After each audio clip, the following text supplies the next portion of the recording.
Hey guys, my name is Tom, and yep, we're looking at some Black Ops. There's a special event going on this week. It's like double XP weekend, and they did firing range 24/7.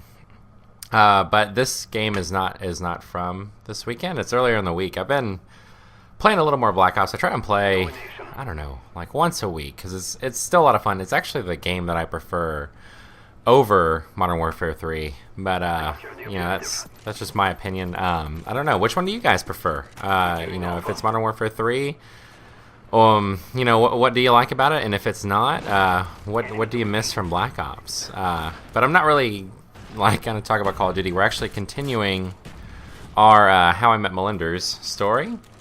And in the last video, I left you guys off with I had just broken up with Lauren, and then I met another girl. That's where I left off. And I met her while I was dating Lauren, and we were kind of friends, and not really. She was kind of seeing my roommate, and they ended up not dating for long, and we started hanging out a little bit. And she was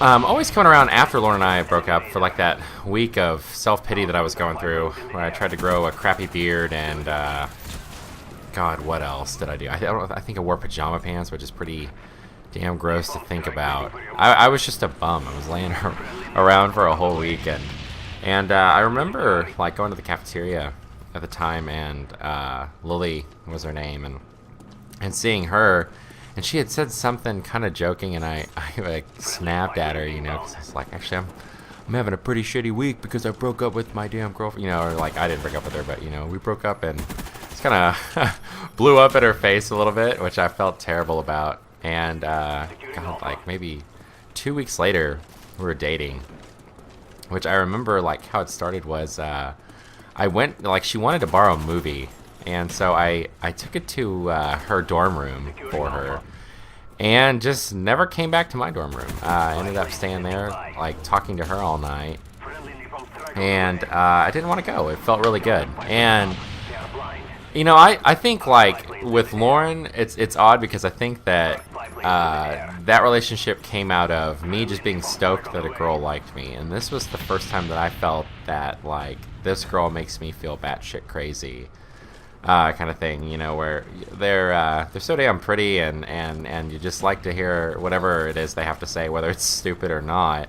So much that I don't know. It makes you, when a girl's really great, she'll make you dumb sometimes, and you just kind of don't give a crap about anything that goes on. I don't know.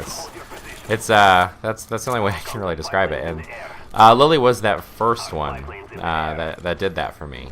And there are some that will follow that I thought did that for me, but you'll see that I have a bad habit of picking partners out of loneliness.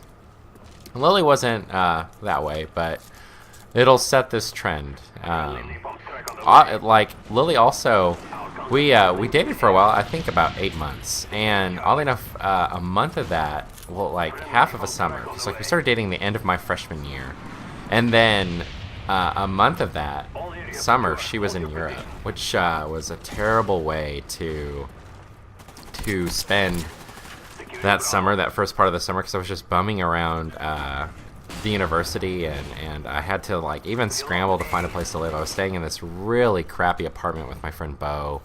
Had a bullet hole in the wall, and I think another like fist hole in the wall from the previous tenants, and he had to work there, and I wasn't doing summer classes, so I would literally just spend all day trying to entertain myself and not think about the fact that Lily was in Europe, until I got a job at the like in the theater department there that summer, like building set pieces for them, because they were looking for art majors to do that, and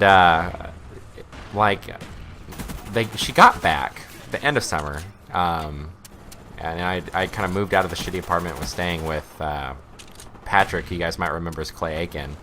And we spent the rest of that summer together, and it was great. And this was my first experience where I will date a girl and not really be too crazy about her friends. And I don't know. I'm still working on learning how to handle that situation, because there are some of Melinda's friends that I'm just not too crazy about, and I think the best way to handle that for me is to, you know, just let them do their thing and me just stay as far away as possible from them, because I did not really do that with Lily's friends. I got in arguments with them a lot. They're very pretentious people. If you know me in real life, or if you've, I don't know, I think I've given it away in a couple of my videos.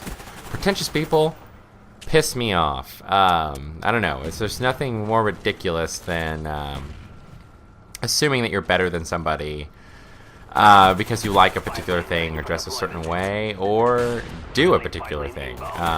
And these people, her friends, had it in spades. And so this put a big wedge between us. And I'm trying to even remember, because it led to us breaking up. And it led to my first, like, epic breakup, because Lily and I didn't just, like, break up, we fucking broke up.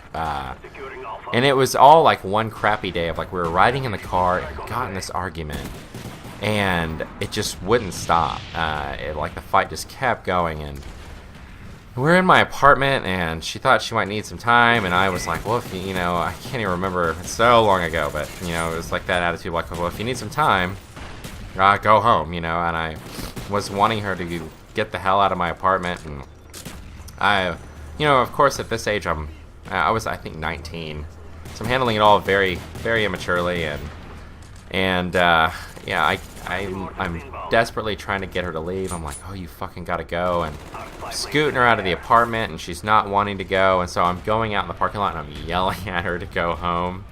And I of course am doing this because I'm hurt, and like, what the hell else are you supposed to do? I can't go out there and comfort her, because I don't know, I needed someone to comfort me, and I needed to talk to my friends and not deal with that bullshit for a while. And I was convinced, well, like, at this moment I just gotta, like, wipe her out of my mind, so I was like trying to get all her shit in her car and just get her in her car. And there was this painting on the wall, and this is the thing that I remember most, is there was this painting on my wall that she had made, because she was a painting major, and I wanted it off my wall, so I take it off and I give it to her. I'm like, here, don't forget this, you gotta get this. And she's trying to talk to me, and I'm just not listening, and I'm trying to get this fucking painting in her car, and she's not wanting it. She's wanting me to keep it, and I really don't want this fucking painting. And so I'm trying to give it to her, and she's trying her best not to take it, and she tells me to do whatever I want with it. Which at the time I felt was a big mistake, because I really didn't want this painting. And I don't know, I'm not proud of it, but when guys are incredibly hurt, we can do some bastard things. And the bastard thing that I chose to do was smash that painting and throw it in the dumpster with her looking. And so I smashed the shit out of that painting, and I just crunched it up and pitched it right there in the dumpster. And then I just turned and walked into my apartment, and I went and I locked my door, and I went and laid down, because I don't know. There are big times where I can be a sucker in a breakup, and one of the tips that I wish that I had remembered was that sometimes the best thing to do in a breakup, or when or to remember, is that you can't make a person care about you or stay. They have to want to do that on their own accord. And when it doesn't go your way, the best thing to do is to gracefully not smash a painting and to move on, which is what I should have done. But I will tell you guys more of that next time, from the painting smashing on. I'm sorry this video took so long to get up, and I will talk to you guys later. I hope you're having a great week.